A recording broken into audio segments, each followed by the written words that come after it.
காந்தி. காந்தி அவர்களின் வரலாறு பாப்போமா? வாங்க வீடியோக்குள்ள போலாம். காந்தி அவர்களுக்கு நிறைய பேர் இருக்கு. அதுல ஒரு சில பேர் காந்தி தாத்தா, மகாத்மா காந்தி, காந்திஜி, இந்த மாதிரி நிறைய பேர் இருக்கு. ஆனா அவர் முழு பேர் என்னன்னு தெரியுமா? மோகன்தாஸ் கரம்சந்த் காந்தி. காந்தி அவர்களின் தந்தை பெயர் கரம்சந்த் உத்தம் சந்த் காந்தி. காந்தியின் தாயார் பெயர் புத்லிபாய் காந்தி.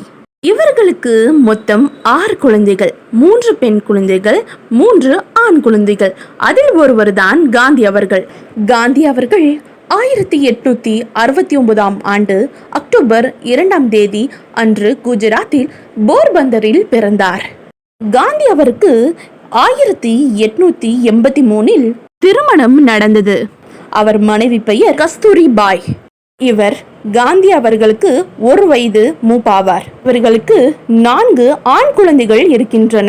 முதன் மகன் பெயர் ஹரிலால் காந்தி, இரண்டாவது மகன் பெயர் மணிலால் காந்தி, மூன்றாவது மகன் பெயர் ராம்தாஸ் காந்தி, நான்காவது மகன் பெயர் தேவ்தாஸ் காந்தி. மது, மாது, மாமிசம் ஆகிய 3ஐயும் தொடமாட்டேன் என சத்தியம் செய்துவிட்டே லண்டன் சென்றார் காந்தி. தென் ஆப்பிரிக்காவில் இருந்து இந்தியா திரும்பிய கையோடு இந்திய தேசிய காங்கிரஸில் சேர்ந்தார் காந்தி. 1916 லக்னோ காங்கிரஸ் மாநாட்டில் காந்தி நேரு உறவு ஆரம்பமாகி காந்தியின் மரணம் வரை தொடர்ந்தது. காந்தி தமிழகத்தில் இருந்தபோதுதான் பாரதியார் நேரில் வந்து காந்தியின் போராட்டத்திற்கு ஆதரவு அளித்தார். காந்திக்கு மகாத்மா என்ற அடைமொழியை வழங்கி கௌரவப்படுத்தியவர் கவிஞர் ரவீந்திரநாத் தாகூர்.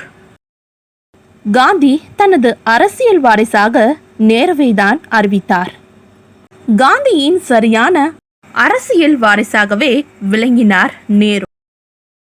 காந்தியால் வரப்பட்டு அரசியலுக்கு வந்த காமராஜர் பூரண காந்தியாகவே வாழ்ந்து காந்தி பிறந்த நாள் அன்றே மறைந்தார்.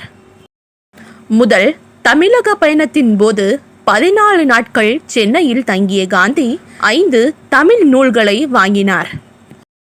என் வாழ்க்கையை நான் விடுக்கும் செய்தி என்பதுதான் காந்தி மக்களுக்கு சொன்ன அதீத உன்னதமான தத்துவம். நன்றி.